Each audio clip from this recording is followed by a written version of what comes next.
let's go all the way back to the beginning. When did you join? November of 2000. And where were you from? What was your process for joining?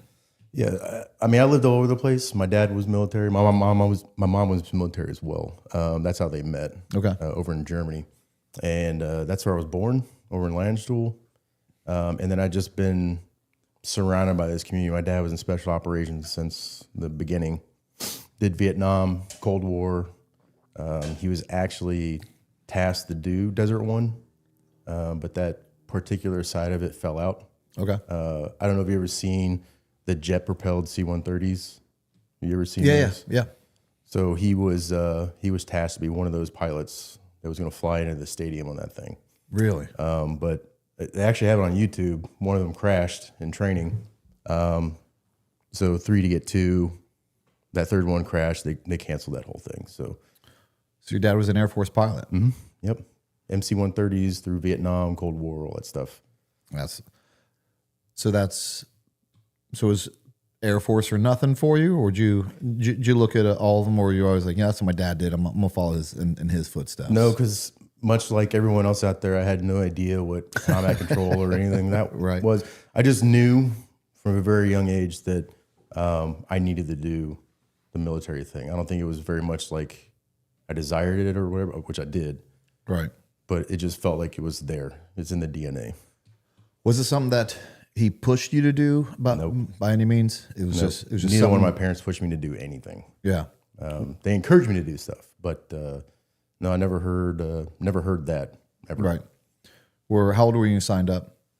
I was 18. I was an older, whatever grade senior. Right. So I was 18 when I signed up. And they delayed me a few months. I wanted to go right in. Mm-hmm. They delayed me after graduation until November. And so I just, went in right there. And I went in straight in combat control. I can't remember what the term was for it, but I had the contract and everything. You think, did it surprise your parents at all that you were joining? Did you communicate that with them? Or They knew. I mean, all my friends were joining the Marine Corps, going to the Naval Academy. I had an Army recruiter sitting in my kitchen about to sign away for going to Rangers. Okay. And my dad was like, why don't you take a wrap off? Let's talk about this. Like, all right. Nice. And then next thing I knew, I had a combat control chief master sergeant in my house talking to me about what it is they did. Yeah. He was actually one of the guys that jumped in the Panama or Grenada, one of the two. Mad Jack was his name. What I feel like you were able to have a combat controller come talk to you before signing up. I feel like your dad probably had something to do with that. Yeah. So not everyone gets that. You don't know exactly what you're getting into, but just, man, for him to be able to pull that string, and already be in and be like, hey, I can't make all your decisions for you, but I can help you. I mean, he worked with them his entire life. All of them were friends, et cetera. And honestly, a lot of comments are like, hey, do a lot of studying on because, should I be a SEAL? Should I be SF? Go online and do this. There is an amount of studying that will actually get you to fully understand what you're getting into. There's a lot of truth to that. There's a little in between, and you'll understand what I'm saying here in a second. When we joined in 2000 and 2001, I mean, we're not so old that we didn't have the internet, but we didn't. Not all the information was at your fingertips, and even though we had the internet, it wasn't filled with people that talk and with the information that we have today. Right. And at the end, there's no substitute for talking to someone who's done that job, but the young men and women joining today have no reason to be uninformed. Correct. Although it still happens. And that's a travesty. Over-informed. Yeah. You can absolutely get you can get inundated with information because not all of it is true, or not all of it is completely true. And then when you start watching and gathering all this information, you're like, well, which one is it? I think it's actually it was beneficial for us because we really didn't have any idea what we're getting into. And so there was no expectation. Like all I'm going to do is not quit. But if you knew like, well, this event, it actually ends in 24 hours because I saw it on Discovery Channel. This only goes 24 hours. And then at the 25th hour, you're like, when is this going to end? And so like in your mind, you're like, you know what, maybe I'm going to quit because I didn't. And so that ignorance is kind of actually a blessing, I think, for myself. I 100% agree with that. In fact, you know, even it's a fine line. Like dive school, for instance. Like I want to know about the events in dive school as far as like what are the standards? What do I want to be prepared before going?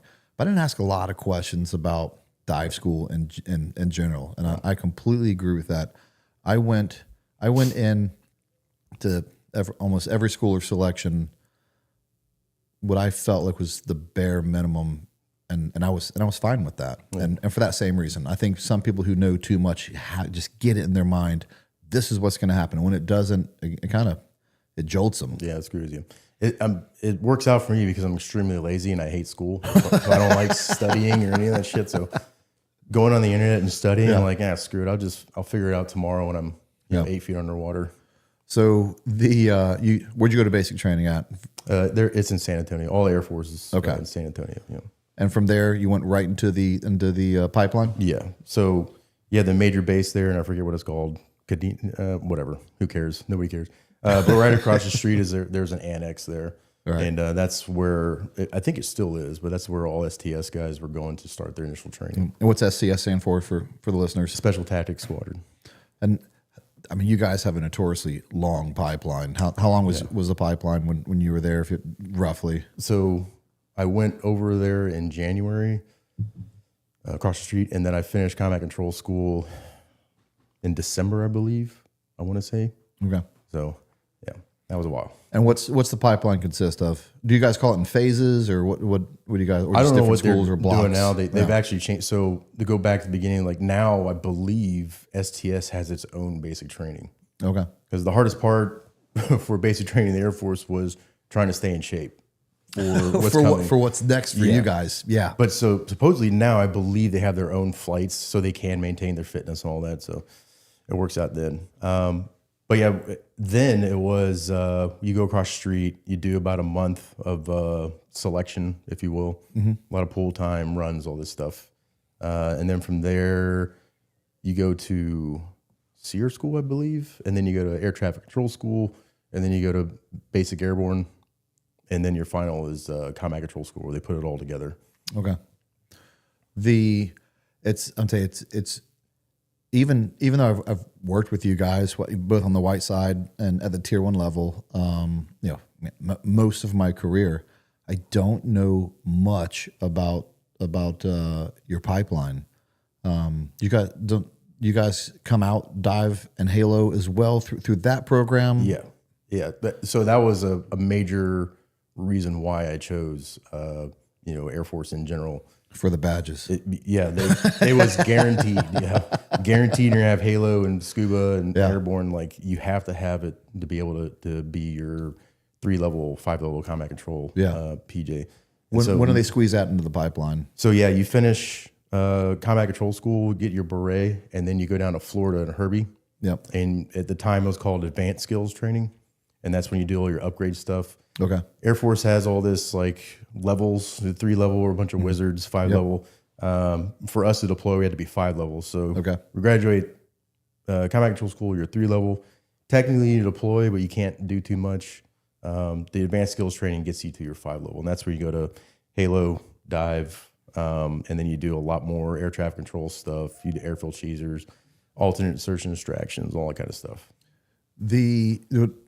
Did you not go to Key West at that time? You did? Mm-hmm. The one with the dive school in 2005. It's crazy. It was 20 years ago. Yeah, I went in April of 2003.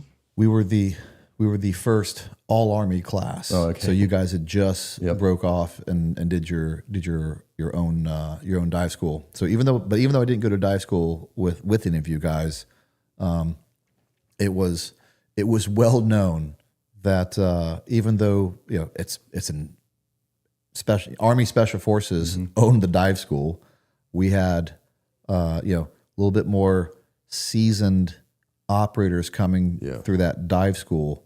But that actually can work for you and against you to some degree because you're busy doing your job, and then you have to get in sorts of the best, not necessarily the best shape of your life, but you have to get in water shape to go to that school. And it was well known that when you guys came to that school, for the most part, you're very young and you're very in shape, and that you guys would just come through and crush that school. And very, very stupid too. I felt really bad for the Army folks there because we were all 19-year-old idiots. Yeah, and, you've been training for this essentially. I mean, not every day, but you've been training this for almost a year. Like you know what's at the end of this, and you guys come in. It's just running and swimming is all we did. So we show up, and it's Even so, we still had to do a 4-week pre-scuba. So you're doing all this stuff for almost a year. Then you go down to AST and you do 4 more weeks of pre-scuba, which really hounds on the specifics of dive school. Yeah. And then at the end of that, like you're ready to rock this thing. To back up a little bit, just as far as the job of combat controller, obviously everyone knows you guys drop bombs. It's what you do, and you do it better than anyone. But what all does the job entail? So it's basically anything that needs that air to ground integration type thing. So whether it's airdrops or dropping bombs or putting aircraft on austere airfields, or not even, and putting on somebody else's airfield, anything that needs that integration between the air and ground stuff like that, that's what we're getting in. And to include maybe surveying airfields, working with the Rangers a lot to do airfield seizure missions. Yeah. And then, dropping bombs is the thing that just, I think like Somalia is what kicked that off. Is like, wow, these guys are really good at that. And it's like, well, yeah, because we talk that's our job, is talking to those people. Naturally, that would kind of flow under it.